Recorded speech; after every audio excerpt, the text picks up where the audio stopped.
Eset is a global security firm, and each year they put out a cybersecurity report. The 2025 report detailed that malware attacks on Android phones have jumped 160% due to something called Kaleidoscope. I spoke with Eset's chief security evangelist, Tony Anscombe, to explain what Kaleidoscope is and why Android phone users need to be careful when downloading new apps. Kaleidoscope is an interesting innovation by a cyber attacker. It kind of has an evil twin. So what you do is you create one app that looks very good and behaves itself correctly, and you put it on official app stores, and then you create another version of the same app that doesn't behave so cleverly. So kind of it's a bit obscured. What it does is it generates, if you load the unofficial one, so the one that didn't come from the Play Store, that looks identical, it has the same app ID, i.e. therefore it looks like a twin, but it's going to serve you a lot more ads, and it's going to become really annoying on your device.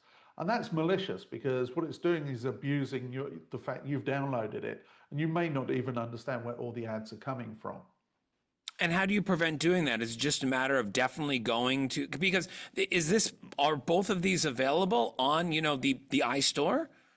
No, so you'll see, well, this is for Android, so it'll be on the Play Store. So you'll see the good app available on the Play Store, but then you'll see social engineering will push you a different way. So you'll see a link in social media, or you'll see a link in your email or an SMS to download the app, and it will come from a different source. So, but it will look and feel just like the app does from the Play Store. So for all intents and purposes, you as the user might not see that difference. Okay, so I haven't even heard of that, but I mean, I'm always going through the right methods when I do download, and that is pretty much a rule of thumb there to make sure you get the one that you want. Now, it also revealed a huge spike in scams using contactless payment tech. Your report did that. So do you mean this in person, like people are tapping your phone somehow to grab cash? Well, interestingly, so a university in Europe undertook a research project to show that NFC signals, so your phone has NFC that allows you to do the contactless payment. That's the technology behind it. They did a research project that showed they could be relayed.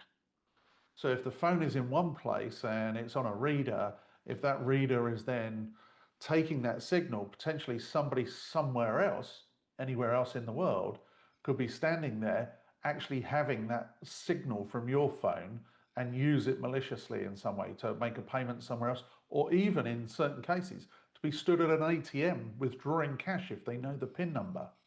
So if somebody's kind of matched these two up and socially engineered your PIN number out of you and their NFC relaying, then yeah, we're seeing more and more attacks that are using that type of scenario. So when I say more and more, it's not hugely prevalent, but it's an interesting one that is starting to become prevalent.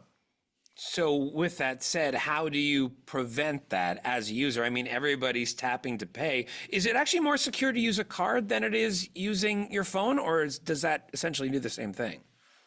No, I mean, it's precisely the same thing. So it's reading a chip. So if somebody asks you, for example, or if you download an app, just say you get a call from the bank and says, we need to validate the card we've just sent you. Can you download this app and can you hold the card on the app? And can you put in your PIN number, please?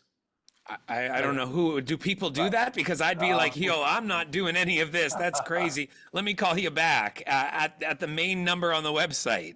Thank you. That's exactly what you should be doing. But the problem is people do get socially engineered into doing things like this. So you hold the card on the phone is reading the card, it's being relayed to another device, and somebody's withdrawing the money because you've just given them the PIN number as well. And it's that type of social engineered financial scam that we need to be on the lookout for. As you just said, if somebody's asking you something slightly out of the ordinary, then just don't do it, just hang up.